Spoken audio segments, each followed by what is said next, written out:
Good afternoon, class. Today, my group and I will be presenting our findings on the abortion ban impact on maternal mortality rates in the United States. In this presentation, we'll go over the articles we chose for this project and go over the philosophical approach, culture considerations, and nursing implications surrounding the topic.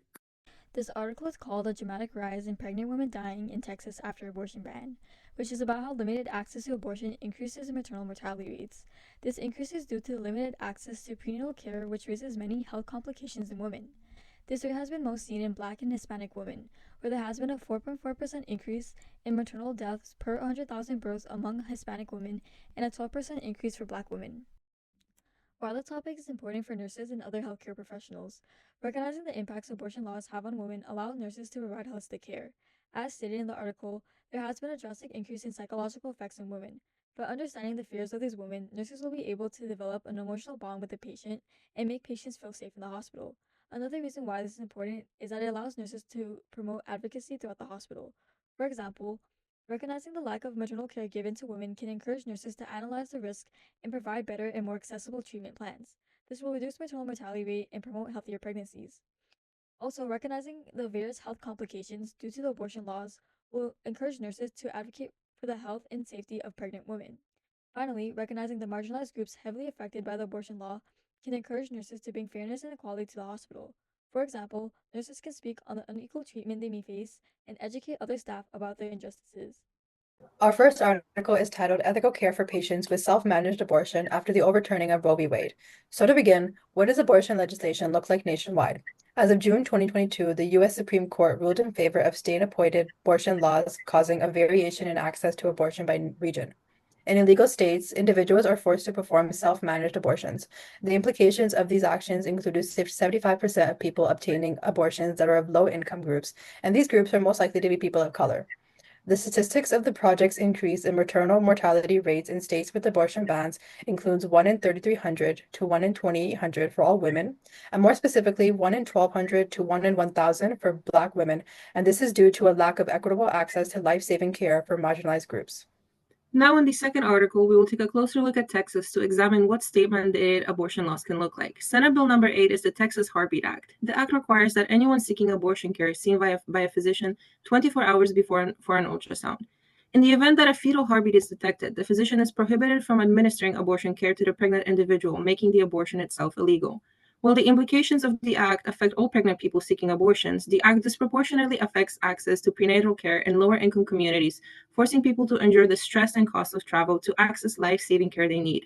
This is often not achievable for many, especially since Medicaid, a program that helps cover medical costs in the United States, does not cover abortion.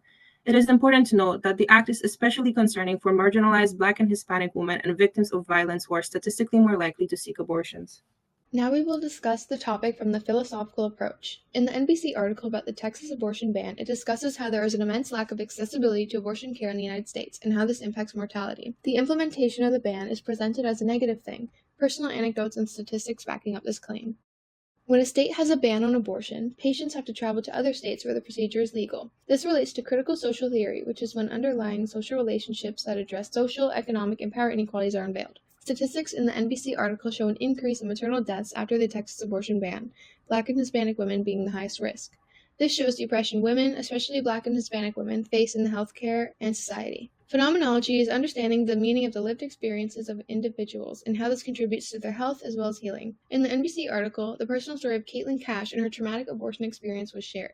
Cash traveled to a clinic in Kansas where protesters harassed the grief-stricken mom, stripping her of her dignity at an already difficult time. This experience most likely altered Cash's perception of the medical field as well as her self-perception. The restriction on healthcare for women negatively impacts their view on the healthcare industry, even instilling fear. This fear can make patients less likely to seek medical attention, prenatal care, and reproductive care, which can be detrimental to their health.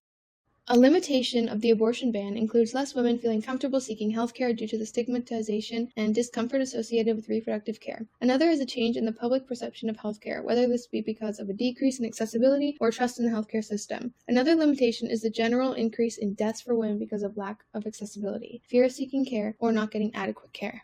The abortion ban in Texas enforces a downstream approach to healthcare which is only addressing immediate health concerns and prolonged inequalities. The upstream approach is proactive, reducing factors which may contribute to health disparities. This ban is downstream as it enforces abortions being performed only if the mother is at risk of death. Women should not be put into this position and have to make a decision only when it's life or death. Allowing for proper abortion care, advocating for women's voices, and reducing power inequalities can create an upstream approach and reduce the amount of deaths caused by this ban. We believe it is important that women of all races and socioeconomic status should be included, as they could be assets in advocating for greater fairness in power to women and their rights, accessing the root of the problem. Diverse stories being shared and voices of victims or bystanders with strong feelings allow inclusion, which promotes power to their speech.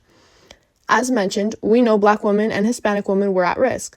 The article stated Black women who historically have higher chances of dying while pregnant, during childbirth, or soon after saw their numbers of death rates go from 31.6 to 43.6 per 100,000 live births. And among Hispanic women, the rate of women dying while pregnant during childbirth or soon after increased from 14.5 maternal deaths per 100,000 live births in 2019 to 18.9 in 2022. In 2022, 55% of Americans identified abortion as pro-choice. Some benefits of abortion are: abortion is a safe medical procedure that protects lives. Abortion bans endangers healthcare for those not seeking abortions. Abortion allows women to make an important decision with their body. And live birth can be dangerous and a risk factor to many people.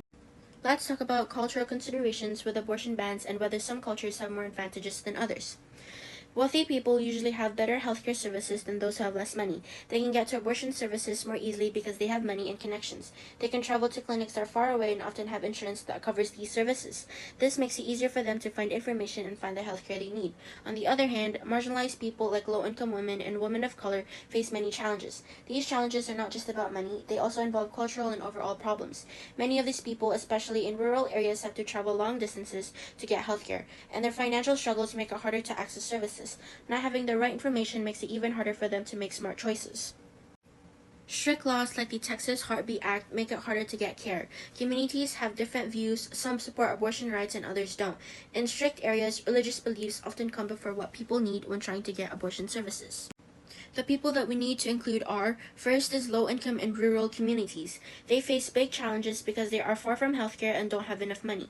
The second one is women of color. Especially Black women are more likely to have serious health problems and face extra difficulties because of racism that affects their access to healthcare. The third one is immigrant women. They deal with legal issues, language barriers, and financial problems that make it hard for them to get abortion services, especially in strict areas. Lastly is transgender men and non-binary people. They also need access to abortion services, but their specific needs are often ignored and they face discrimination in healthcare. Let's dive into the nursing implications of abortions. Nursing implications include possible outcomes and conclusions as a result of a cause or action taken by a nurse when theorizing possible strategies, using critical knowledge and practical skills to provide effective care and treatment. Given the overruling of Roe v. Wade by the U.S. Supreme Court, numerous individuals are in times of crisis. The implications of unsafe and/or safe abortion encompass physical, emotional, and psychological harm. Physical complications include pelvic pain, infections, excessive bleeding, loss of organ function, and death. Emotional complications include trauma, trust issues, lack of self-confidence, and psychological complications include depression, anxiety, and suicidal tendencies. The American Nurses Association Code of Ethics for Nurses with Interpretive Statements is a guide for nurses in assisting them to make ethical decisions regarding their patients and support their patients' preference for what they want for themselves.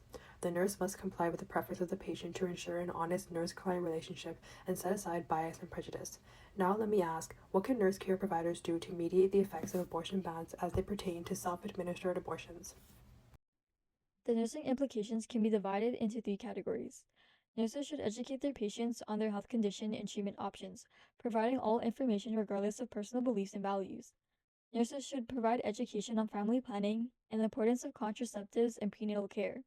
When in distress, nurses should provide patients with appropriate mental health resources to help manage the stress of the procedure or its side effects, especially as they pertain to self-managed abortions.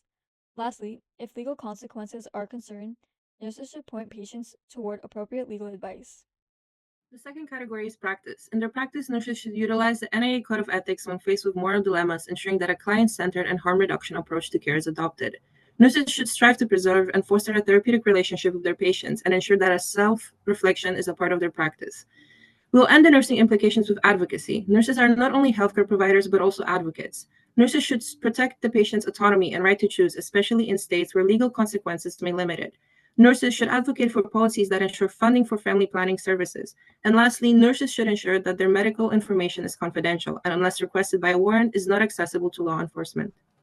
Thank you for listening to our presentation.